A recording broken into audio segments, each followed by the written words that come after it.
On se retrouve donc pour analyser expérimentalement l'évolution de la masse lorsque l'on constitue une solution. Alors pour fabriquer cette solution, je vais prendre tout simplement le solvant, donc de l'eau liquide comme d'habitude, placé dans un bécher ici. J'ai pris un volume quelconque, non, mais environ 50 ml, en tout cas pas de grande précision. Et puis on va rajouter un soluté, le saccharose, c'est-à-dire du sucre donc en poudre ici. Donc on sait que le sucre est un solide soluble. Donc je vais introduire une petite quantité de matière de sucre dans ce volume d'eau liquide. Moi ce qui m'intéresse c'est la notion de la masse.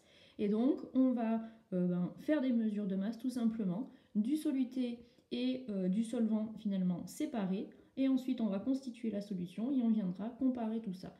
Comment évolue la masse? 3 hypothèses possibles, soit la masse augmente, soit la masse diminue, soit elle reste constante. Ce n'est que l'expérience qui pourra répondre à cette question-là et valider ou invalider vos hypothèses. Donc on y va, j'allume la balance.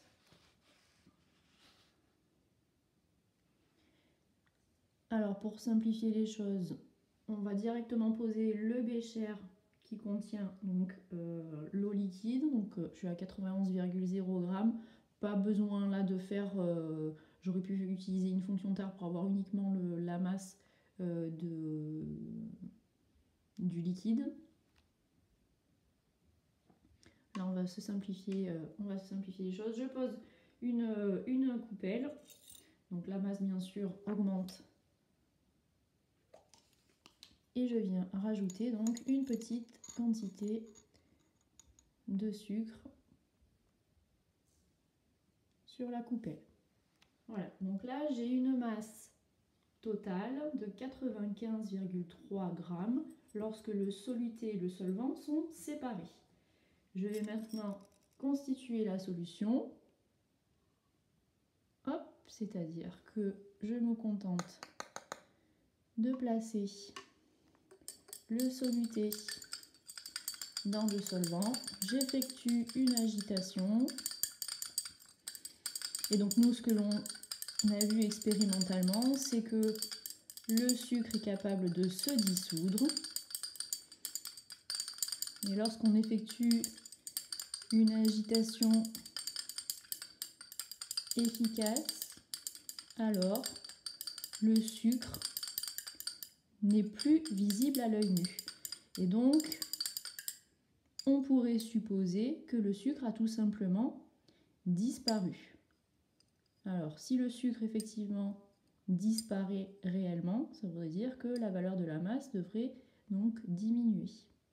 Je repose l'ensemble, j'attends la stabilisation de la lecture et je lis 95,3 g à nouveau.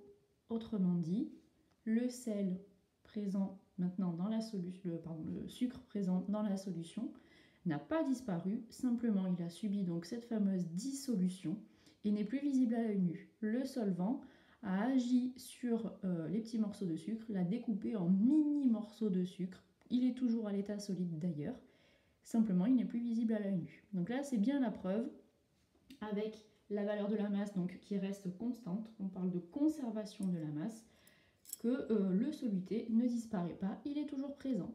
Donc on a la masse de la solution qui a été constituée, qui va bien correspondre à la masse du soluté ajouté et la masse du solvant utilisé.